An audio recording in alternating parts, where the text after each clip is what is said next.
Take two for War of America. And, yep.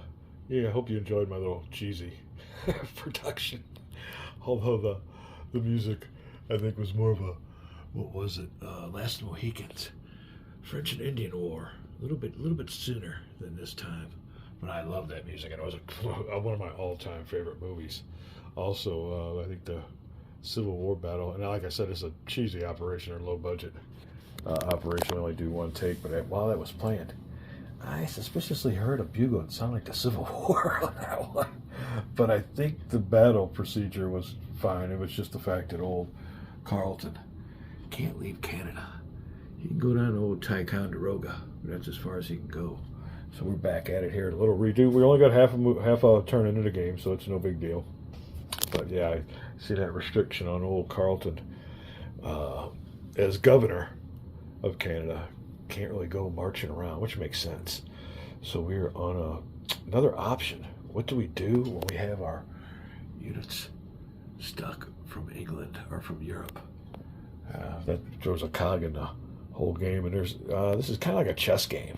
There's only a certain amount of moves you can make in the beginning of the game before all those militias pop up, and other factors come into the game like maximum militia limits per region / colony. These ones here, the 1775ers with the black dot, won't count, but we'll get to that when we do. Right now, we got to decide what we're going to do with the British turn. Now, as I've been saying over and over, there ain't that many strength points.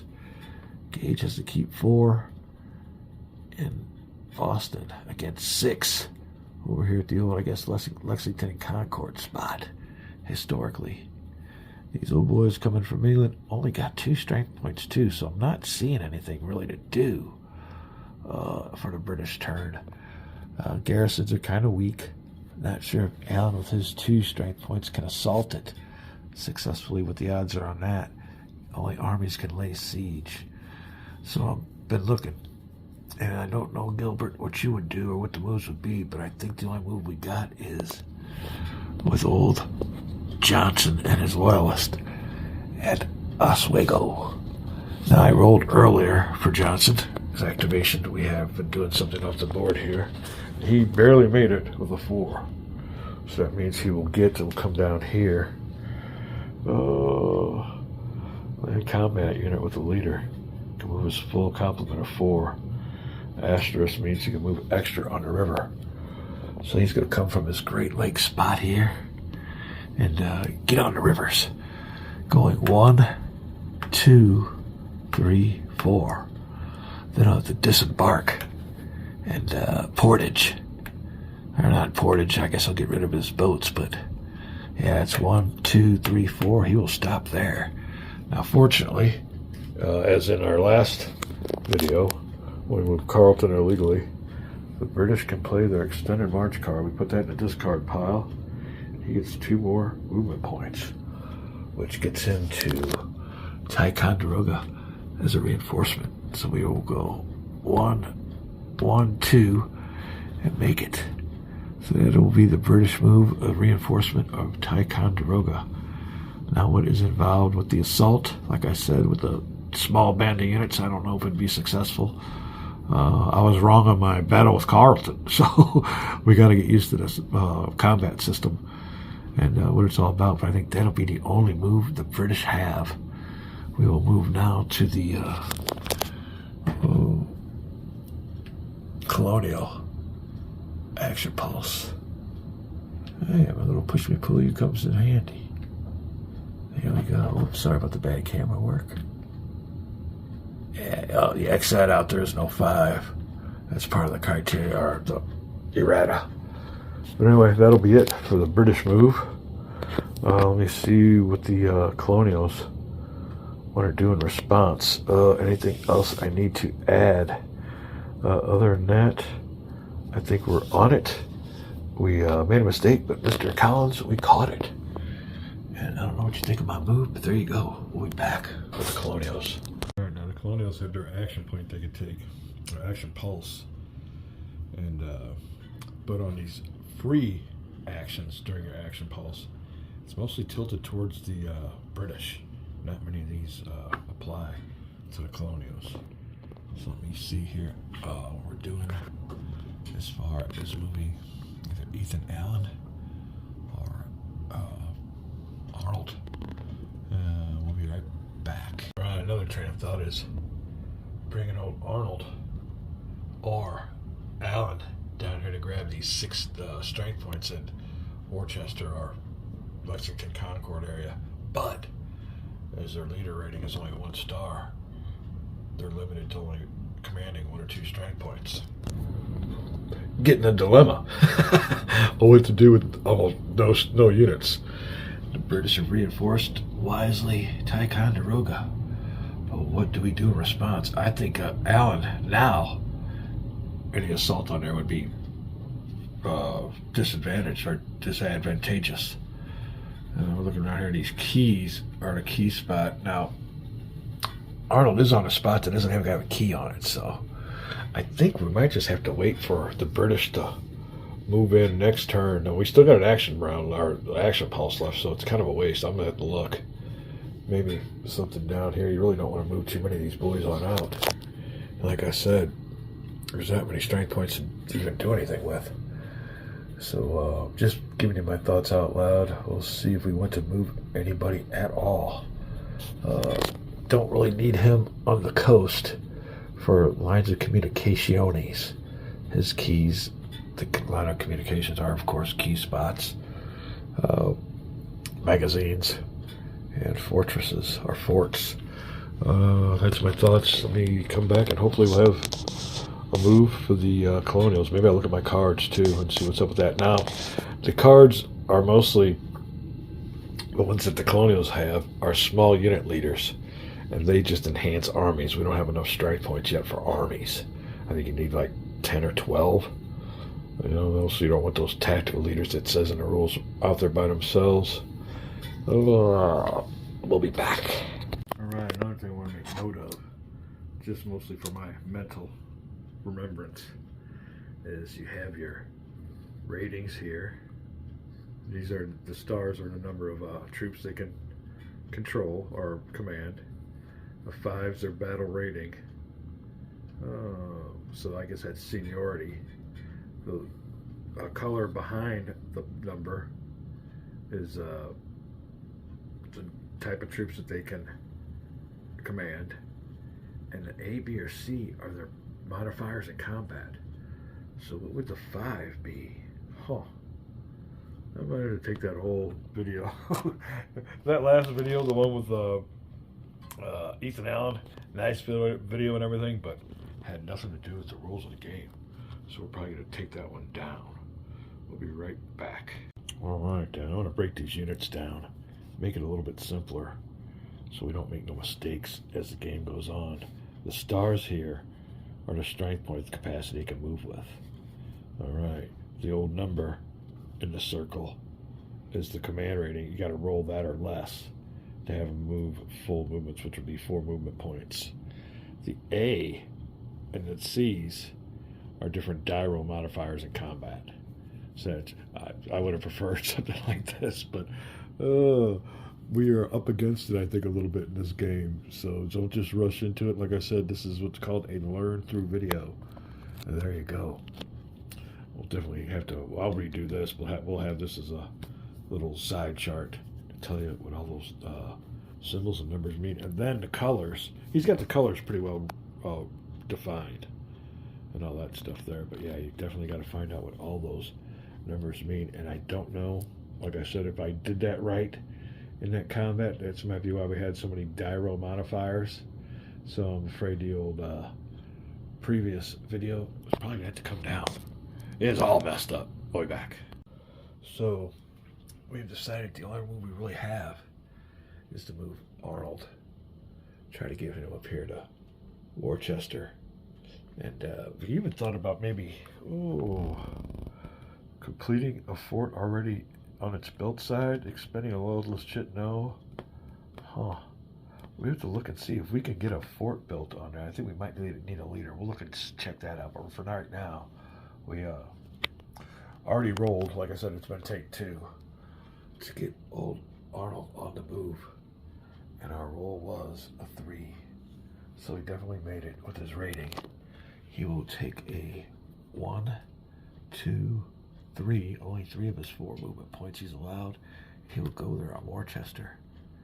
Now, whether he could command all those units there is a different story. We'll look up the particulars under rules there, but I think that is going to be the colonial move. We took down that other video. It ended up getting a bunch of likes on it too, but it was cheesy.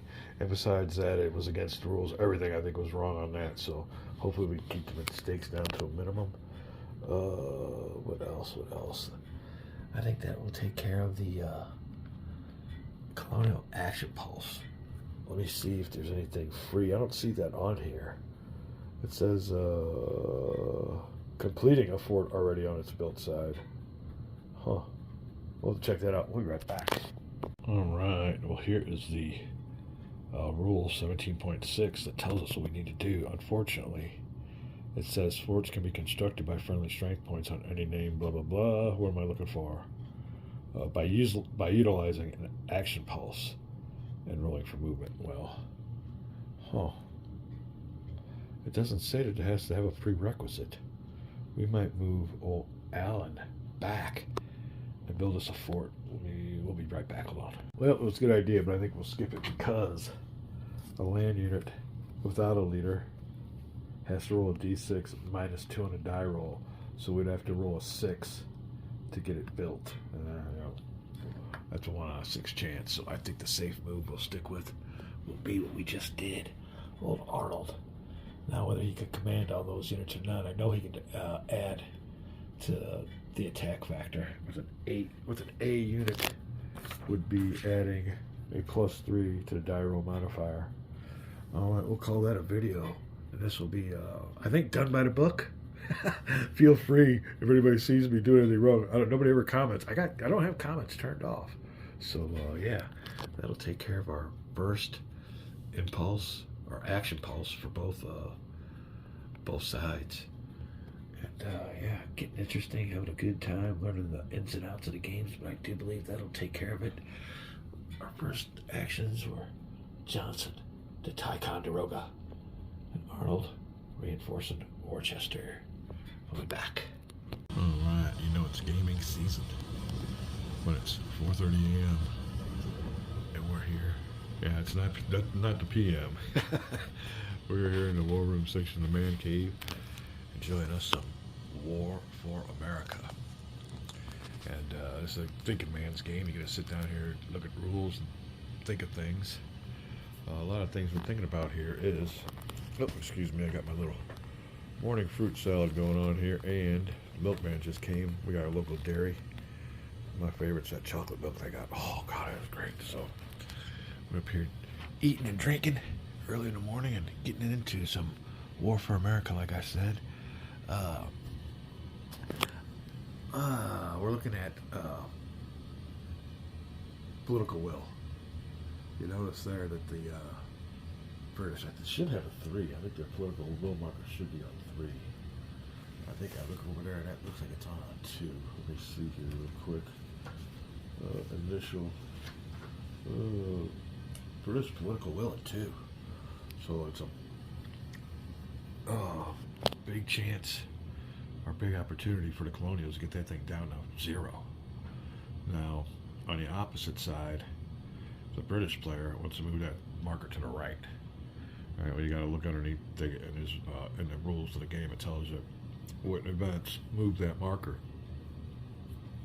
What I wanted to do was maybe move Ethan Allen down here to Philadelphia, but his militia can only move colony to colony, not out of the region. So he's got that little hand tie.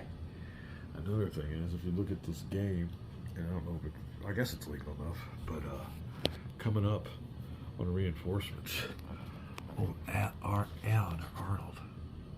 I'm not sure which one it is. Let me see here real quick. Colonial reinforcement chart. Early summer. Benedict Arnold gets to move to Fort Halifax. Right here. So in anticipation of that, British players thinking about moving on over, blocking that spot, giving him taken out the option for the colonials. Another thing is, though, you want to really check out that British political will, and a big plus would be to move these units from here down to this middle states blockade area, and then on over into Philadelphia.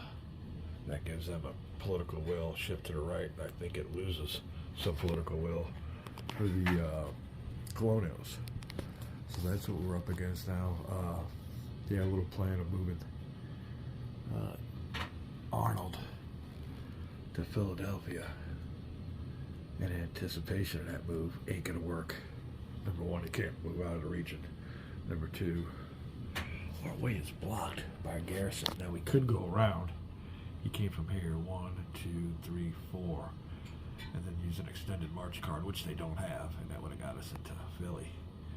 But yeah, can't do that, so I think we'll stick with our original plan with Arnold. Just going up there with the big old strength points and hiding on out. Now the thing of it is, he can build a fort there next turn. He rolls for a certain amount of strength points since he's there already.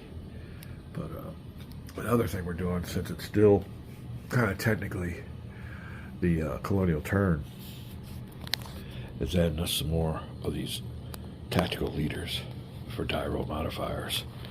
Here you go, in that spot. I don't know if we're limited to how many we can put on there or how they get put on there. We're kind of in the midst of that right now under rules, but they specifically say you don't want to embed these boys. And they're small unit leaders.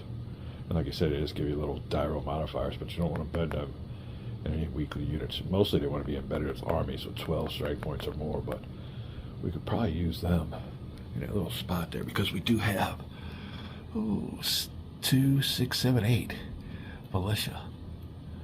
You know, Arnold's militia came from down here in New Haven, so he's still within his region. He can move through there. Well, we got him on there already for die roll modifiers. He's an A leader, which means he will get a certain amount of, let's see here real quick. I don't want to bore you. Let me see. I'll try to be as fast as possible. A leader, A leader, A leader. A generals get a +3 die roll modifier. 3, 4, 5. See what I'm getting at? But is it legal? We know how that is in this old War for America game. We're down here having a great time. We'll be back. All right. Well, upon further review of the rules, I'm getting the gist, I guess, of what Gilbert's trying to say. Is those tactical leaders mostly get connected with regular colonial units that are a strength of 5 or more strength points, which is considered an army. Now he does say in the rules also that they just enhance the stack that they're stacked with. So I don't know if he could be put with that stack of 8 strength point militias or not, but we're just going to go ahead and keep them with armies. Another thing I did was put little markers on here. These markers represent the minimum number of British strength points needed to control those areas. Like I said, I was thinking about moving home. Oh, who was it? Howe. And the British reinforcements here to the middle states and then on into Philadelphia, but he's only got 2 strength points with him. I mean, he can go there, but he won't control it. He won't get the political will marker moved to the right unless he gets another 2 strength points with him. So it's all about looking at all the idiosyncrasies of the rules and getting familiar with the game. So we don't want to have another redo of our little deleted video fiasco. Right, and if you haven't seen it, it was a video of a battle I had a little bit of a music soundtrack and special effects. It was supposed to be my big first battle of the game, but it turns out that the participants couldn't have participated. Carleton couldn't move south into the colonies where I wanted him to at Norwich. He has to stay in Canada, so I think that's going to be it for the colonial turn.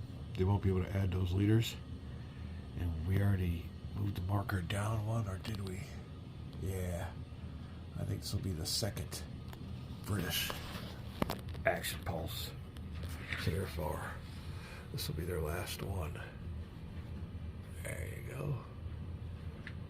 And we are set to go. All right, let me check out the last British Impulse of the 1775 turn, and that'll be mostly just finding out where I'm going to land the forces. Now, another thing I thought about, but it's too late now, was, I mean, it isn't too late, I guess I could reroute them, was bringing them in to, up there where old Quebec. That's kind of where they're needed.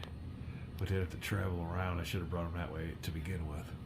Let me check it out. We are up to the British Impulse, Action Impulse, or Action Pulse, rather. I think is a correct pronunciation or way they want you to say it in this game. We'll be right back.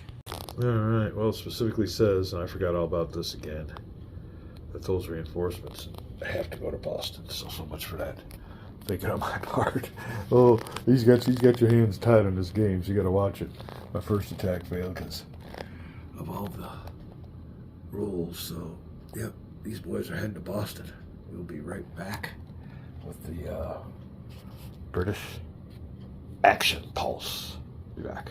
All right, so as one of our free moves, I guess we'll move old Colin. His buddy's anything but a 1. There you go. So he has enough movement points to get into Boston. So Howe, Burgoyne, and Clinton. What's wrong with their 2 British regulars? Boston is stacked now. We'll see what happens. Next turn, I don't think they bring in anybody else but 2 British regulars too, and then 2 British regulars after that. So they don't really got a big force. All right, now we'll find out what we want to do. That was our free move. We have other free moves we could check out. We'll check those out too, but we got to find out what we're going to do with our Action Pulse. We'll be right back. All right, one thing we want to make note of is in Massachusetts, we're only short 1, 2, 3 spots to control that colony. Something to be holding a thought. And another thing is I'm really wanting Philadelphia. Now whether I want to use it by fleet movement or land movement is some options we got to look into on the criteria and the rules. We'll be right back. All right then. Moving the units from Europe box. Let me see. Moving land units via British naval transports. What we'd be doing now is we haven't moved them from the Europe box. So the units right there at that little center space we just moved in, they would have to be underneath this free action of moving land units via British transport. Oh. Let me see here. Later beginning, rolling on a siege table, completing a fort, expanding a loyalist church. Yeah, I think that's what it would have to be. So, their transport. Alright, sorry about that. We had a storage issue. So, like I said, I'm pretty sure they moved from the Europe box. They had to stop there. So this time they will have to roll for their moving of fleets and navies, or rather,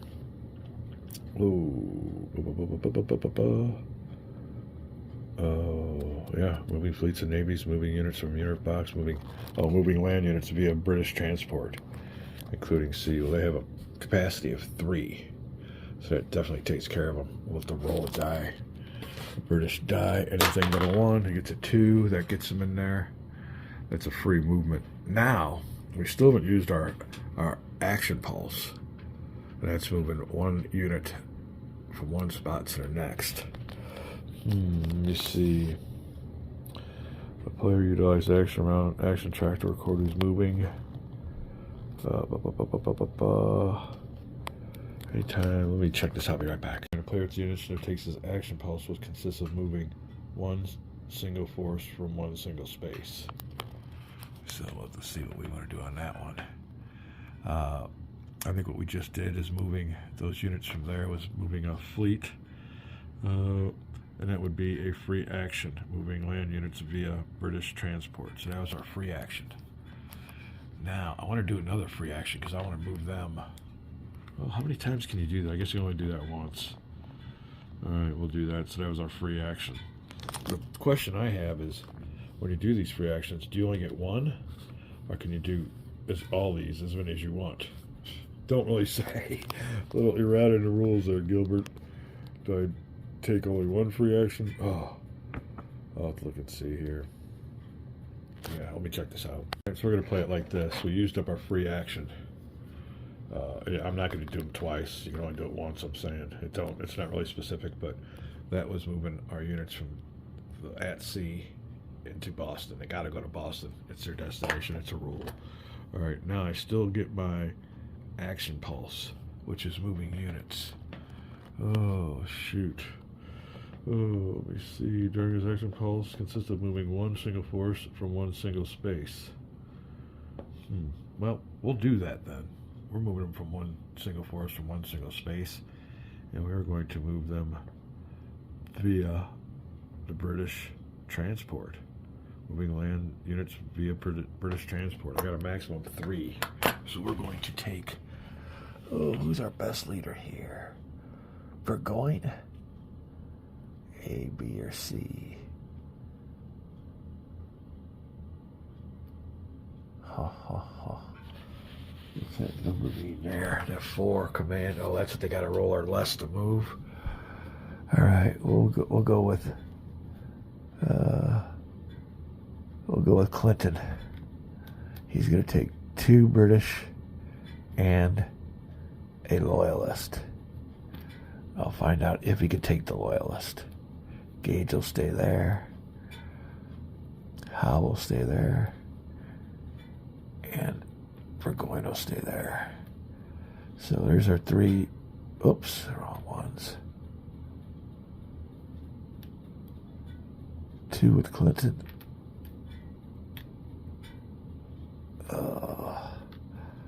4, 2. There you go. All right. So Clinton's going to be the boy we move. He has to roll a 5 or less. To move by sea or to activate, I guess? Huh. Movement points. But he's moving by sea. So that ain't it. We don't use that. We use the, this table here. When you roll by sea. Let me see here. Fleet movements. Oh. Oops, wrong one. Here you go. British Naval Transport. Can move by sea at no action point cost. With no fleet necessary. They must begin their turn on a coastal space, which they are. Major naval base are Europe box. Follow the same procedure as Rule 14.2, which is the player announces intended destination, rolls a d6. The result is movement points assigned to the fleet. Rolling a d6. 3. So he can go 1, 2, and then 3 to any one of these ports. He can make it. We'll put him into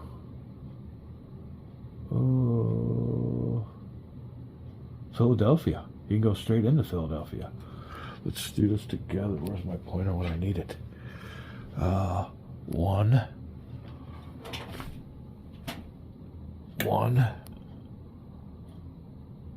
2, 3. Well, maybe he can't. 1 gets him here. Let me check this out on the movement table real quick. What did I do with it? It's over here. War for America movement table. There you go. This should tell us.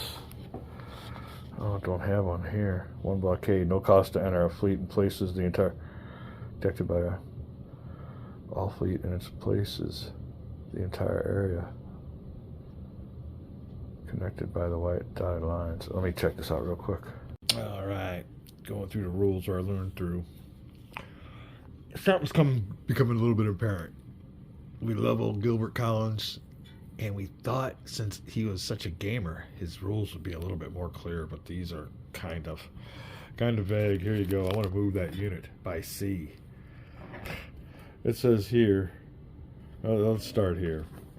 British strength points can move by sea at no points, at no action point cost, with no fleet necessary. We're fine with that.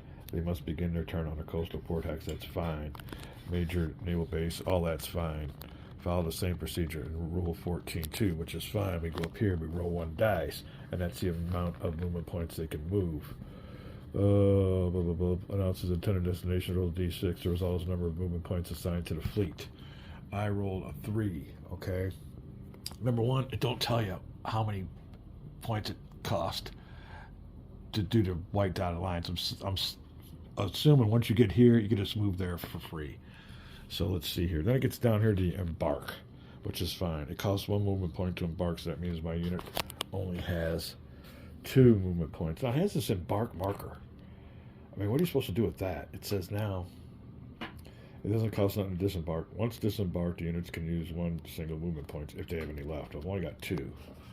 So it tells me here on the movement thing, no cost to enter. Okay, no cost to enter that. So I guess we move into that thing free. Here we go. I guess we're embarked. So he's got a marker here. I guess it says something like, it also says down here with the embarked. Oh, here's another thing. It costs 1 movement point to embark. Units in the Europe box.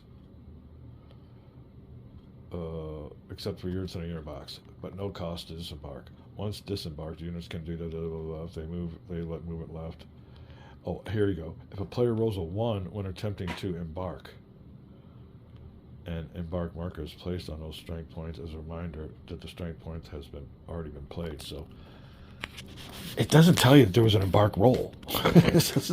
I guess he's talking about the roll that you roll to find out how many movement points you can get for your fleet to move, but nowhere here, and I've looked it on over, it goes away after that. There's nothing else about embark after here, but land units moving by naval transport move as far as the movement points assigned, even if they do not have enough movement points to reach their announced destination. That can leave them in an ocean blockade zone. So we rolled a 3. Cost us 1 to embark. I guess I'll put the embark marker on the unit. Cost us nothing to go into here. So we got 2 movement points left. This is 1.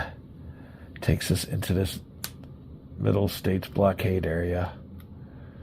Alright. We have 2 movement points because we used 1 embark. So far we haven't used anything. 1 embark and 1 move here, so we got 1 left. So I want to go into Philadelphia. This goes me straight into Philadelphia. So I guess I can get there. I'm thinking I can get there. I got 1 movement point left.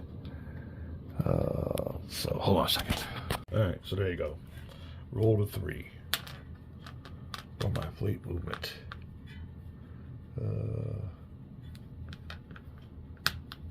It cost me 1 to embark, down to 2.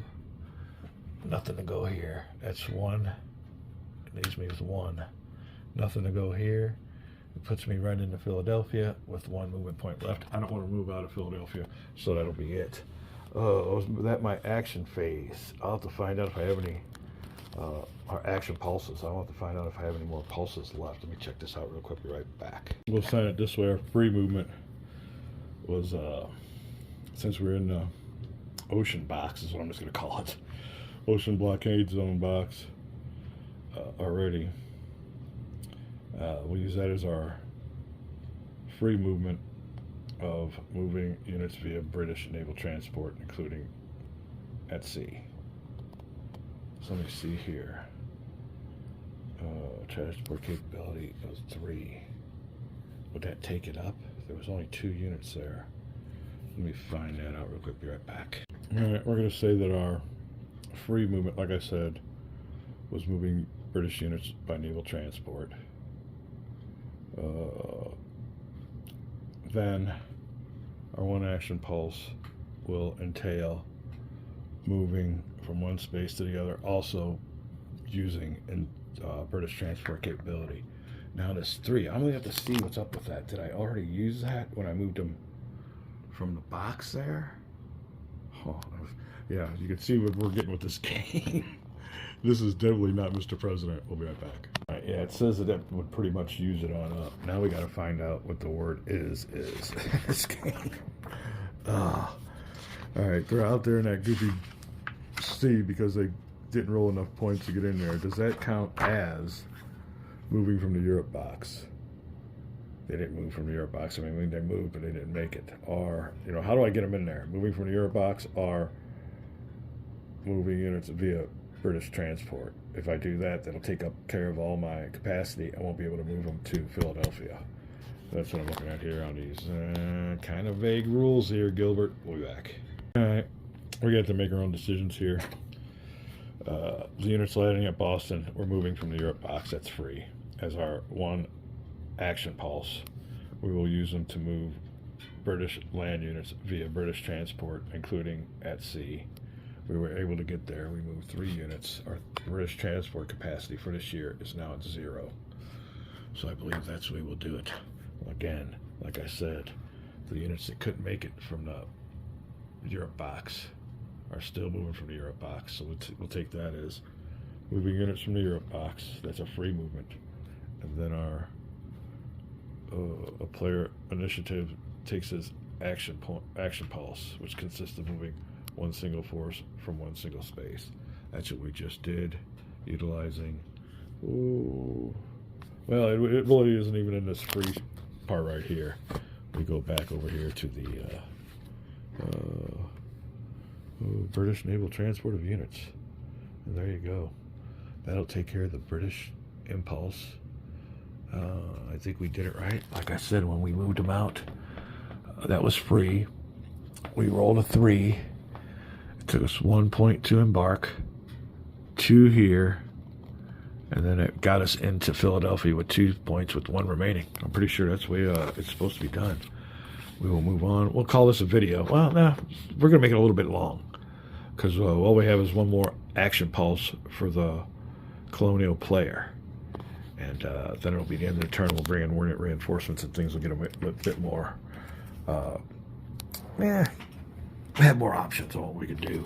I want to zoom in here real quick, because even though I landed old Carleton, he only has 2 regulars and 1 loyalist. And it's 3 strength points. It takes 4 to control it, so no political will marker will be moved until he can get another strength point in there. We'll call this a day, and when we come back, we'll move the marker here over to here, signifying they have both done their deed. We'll come back. All right, well, coming up here in early summer, we'll get a couple more leaders. But optional, we can add 1 colonial regular and Benedict Arnold to Port Halifax in New England if he is located in New England or the Middle States. Port Halifax, what would be the benefits of that? Fort Halifax. Around here somewhere. Oh, there you go. Fort Halifax right there. Let me check that out and find out what's going on, if that has any influence on our last action pulse of 1775 for the Colonials. Be right back. All right, then. British transport capability or capacity down to 0. Really don't want to do much. Let's see, maybe on our next turn we could put some leaders in there. Maybe we'll take them up on moving them up there to Fort Halifax. Not really sure what that gets me or what he's trying to do there. But I remember from last turn in our last impulse, we wanted to fortify Worcester. But we couldn't do it because there was no leader there to roll for the movement points. So let's go ahead and check that out here real quick. Right back. All right, you can see here forts can be constructed as a strength point gets at least 4 movement points for the counter on a build space. So let's see if we can do that with our leader, who is Arnold. He needs a 5 or less on a roll. So let's get this roll ready for the British player, or colonial player. Die over here. Alright, we're looking for a 5 or less. Because his command rating, movement or less for movement, set up there, he has himself a 5. So 5 or less is what we're looking for. Let's die roll. 4. So I think he gets it right back. All right, another thing is this D6 roll for activation. Now, like I said, I've been through these rules. I'm not the sharpest tool in the shed, but nowhere does it say that you have to roll for their rank or less to activate them. It just says right here, it gives you a little bit of a hint right here where it says, when rolling a D6 for activation. Well, where did it say that you roll a D6 for activation? We'll be right back. Hold on. All right, I think I found it. Land movement with a leader. A player moves his action pulse marker down one box and designates which strength points he wants to move from a single space, its intended route and destination, and which leader is to command. And it comes down here. Here you go, right here. This should have a big thing on it. And you know, Gilbert does that. You think he knows, but maybe he doesn't have to have it. The say in how the final product is produced. A D6 is rolled if the result is equal to or less than the leader's combat value. The designated force can be moved its full movement. This expends the player's only action pulse for that action round. We'll be fine with that. Okay, so he can move his full 4. We made the roll, and let's see here. We can build. So we'll put where do we have that at? I don't even see one. Gotta find us a build marker. Be right back. All right, then that'll take care of the Colonial's last action pulse. Let me see if there's any free movements or free things we want to do. That might have been free. Let me check that out. Oh, where we at here in the rules? Come on. Moving units from retreating before combat, later beginning a siege, rolling a siege cable, completing a fort that is already on its build side. All right, well, that's no good. All right, well, yeah, that had to take up our action pulse. We'll see if there's any free ones we could do with the Colonials, but like I said, these are mostly British. So I'll be right back, and then we will call a video. We'll be right back. All right, nope, nothing else to do there.